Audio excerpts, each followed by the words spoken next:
Okay, so what we're going to do now is make some paw decorations for the second tier of the cake. Now there's a few ways that you can do this.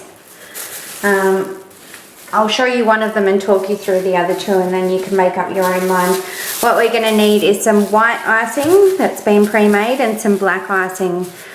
That recipe for the icing will be included at the end of this video, so check that out, especially the black one, because it is hard to get a proper black colour with some of the dyes that you can get out there. Remember to use the gel dyes.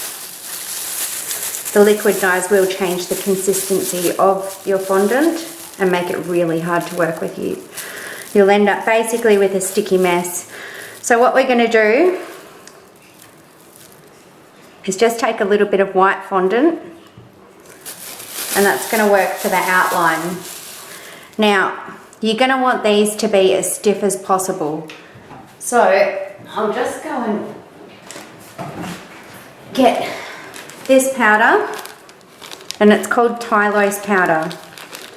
And basically what we're going to do is just knead a little bit of Tylose into this fondant, and it will become a much stiffer fondant, and as it hardens it'll become easier to stick on the cake instead of becoming out of shape when you're trying to do that. Now I've basically put only about 1/4 teaspoon on there. You could probably even use a bit less, but I am running out of time to finish this cake, so I'm going to put a little bit extra in there. Now we're going to knead the dough so the Tylose gets in there pretty well. It's very dry, so it's probably best just to do it in your hands, just like this.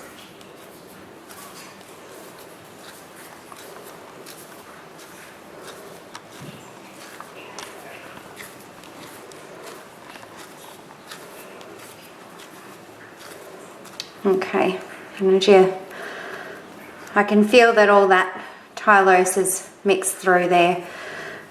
So I'm going to put this into a bit of plastic to avoid it drying out too quickly while we mix some Tylose through the black fondant. Just give my hands a bit of a wipe there.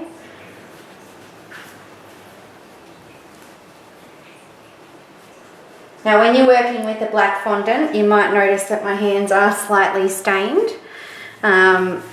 There's a few different ways that you can get that off. It's not really good for your skin, but Jif is a good idea. Or any sort of white-based powdered cleaning products that you'd use for your kitchen bench or your bathroom bench.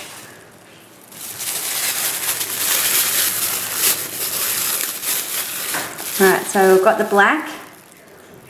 Now we're just going to be working on one pour at a time.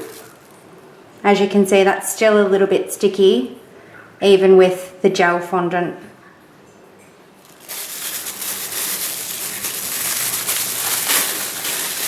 Always remember to keep your fondant covered. You don't want any air getting to that while you're not working with it, or it will dry out. If it does dry out, you can add some vegetable shortening to it. It might assist to get it back. If it doesn't, you'll basically just have to start again.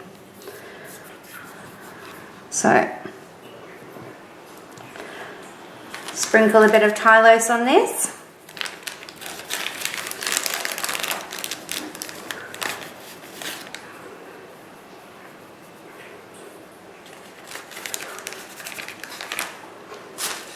And we're just going to make sure that that's well and truly throughout the fondant there. It'll also help to stop it from being so sticky.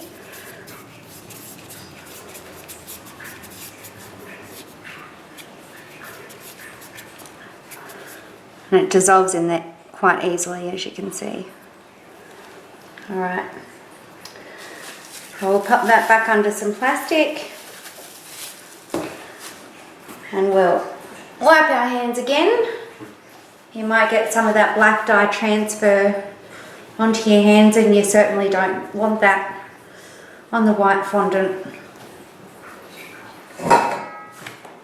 This is a silicone mat, and with these you'll actually find that you won't need to sprinkle very much icing sugar or corn flour or whatever you use on that to stop it from sticking, it'll actually peel off quite easily. If you're doing a larger section of fondant, you might still want just a slight sprinkle of either. I tend to use icing sugar, but corn flour, icing sugar, whatever you like. It's just a case of personal preference there. So we'll get our white fondant back. Now we don't need to be too precise with the outline of the white fondant, because we're going to end up cutting around that anyhow. Alright. So basically we'll grab our rolling pin.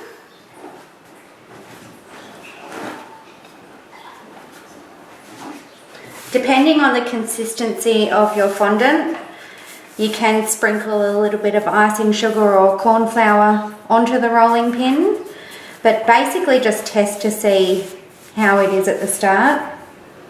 And if you feel that you need any at any time, definitely just put some on your hands and wipe it across. Now we're just going to roll this into just a rough circular pattern. Doesn't need to be too precise. You don't want to put too much weight on the rolling pin. The weight of the rolling pin itself will do a lot of that work. Now it is sticking a little bit, but I'm going to try to do it without that icing sugar, because it can lead to it cracking and the appearance just isn't quite as good. Especially with that Tylose powder in there, that'll dry it out a little bit as well.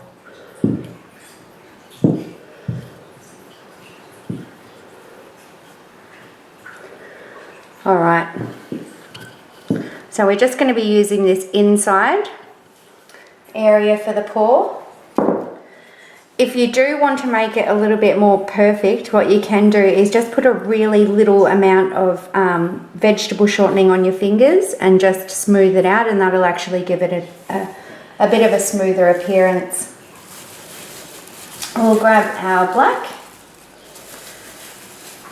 Now, there are a few different ways that you can do this. If you want to go for a really crisp, professional look, you can get an actual stencil they sell of dog prints, which is much easier, and you can just push that in and of course it's going to come out with that shape. Another way that you can do it is you can actually print out an outline of a paw print on a bit of paper, put it over your fondant, and then just with a pencil or any type of tool,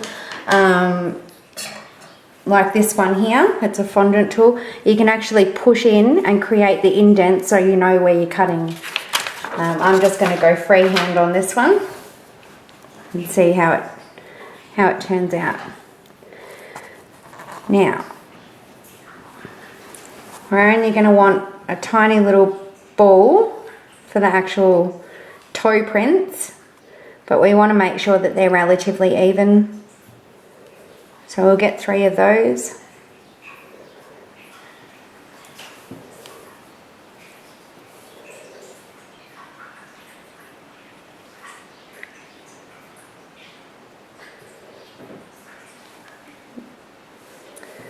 And then for the pad of the dog's foot, it's obviously going to want to be a bit bigger.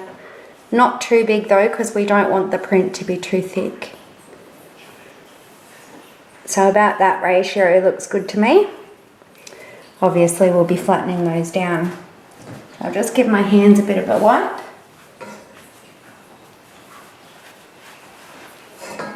Make sure your hands are dry after you wash them as well. You don't want water messing with the consistency here.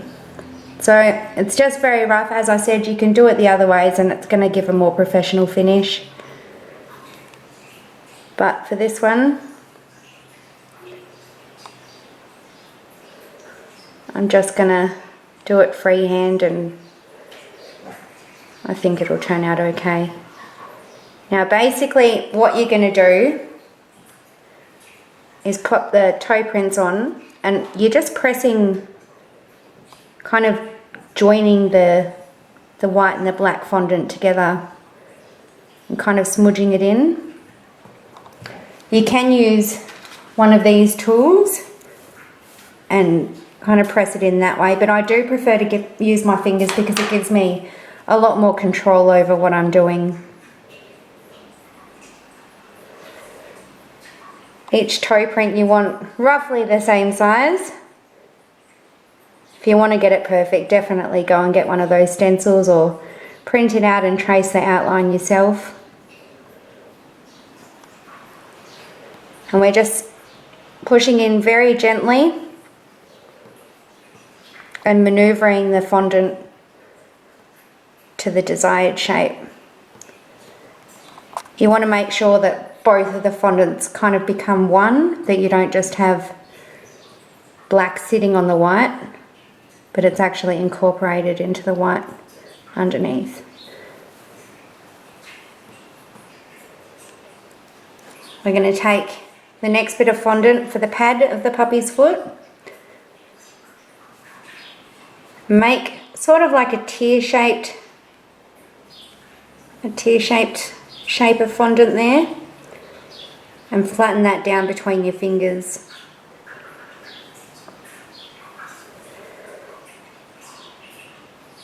And push that down there just so it sticks enough so we can maneuver it. And it's going to be quite stretchy, so don't worry too much at this point that it's too small. As I said, we don't want it too thick. Alright, now it's just a matter of kind of using your fingers to get the shape that you want there. And making sure that they are conjoined and that the black is really pushed into that white.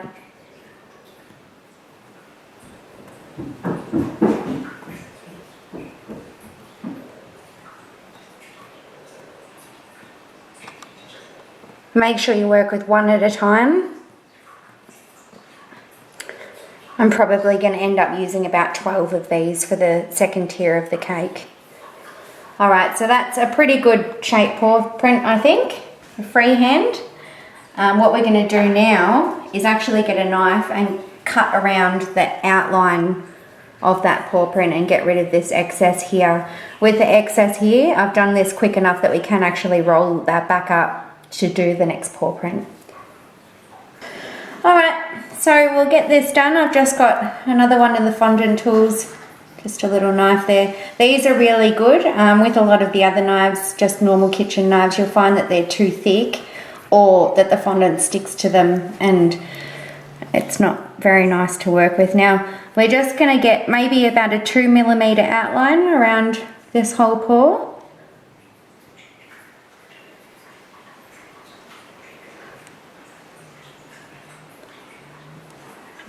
Cut off a lot of this excess here.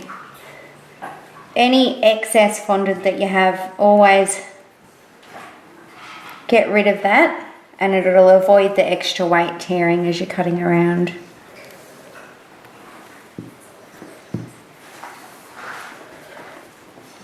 Now just cut out little bits at a time. Oh, don't try to kind of cut around the whole edge at once.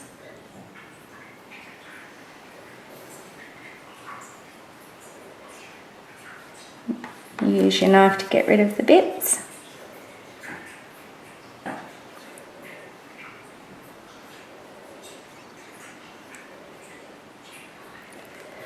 Now another option is just to get the black outline without the white underneath and just stick them directly onto your cake, but I think this will give it a better finish in the end.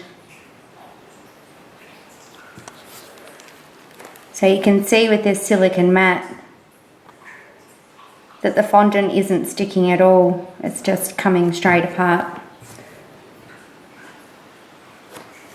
And that saves all the excess icing sugar from actually discolouring the black in this case and gives it a nice neat finish.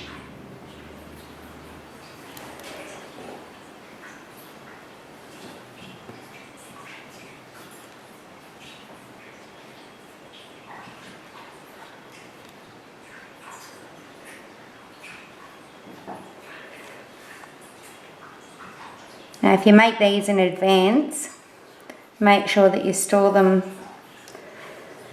in Glad wrap or a sandwich bag or anything like that. Double wrap it, keep that air out of there, and they'll actually stay good in a cool, dry place for, you know, months to come. So it's definitely a good idea to do that in advance, and that'll save you that time. So there's our paw print. Now there's a few little edges there that aren't quite flat at the end, and just use whatever tools you have just to maneuver the fondant so it's flat at the end.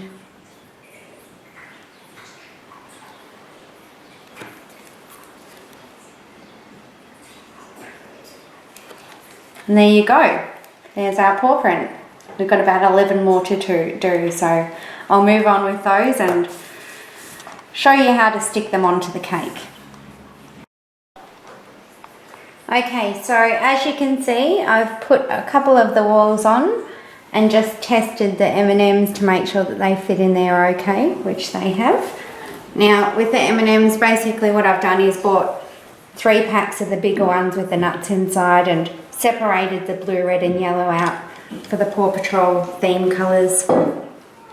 Now we're just going to alternate between the colours blue, yellow, red and some black. So next we'll put the black on. Now to stick, you can use sugar syrup, but I think that a mixture of Tylose powder and water actually gives a stronger hold. Now less is more in this case. If you put in too much, if you paste too much onto the wall, it's just going to slide around.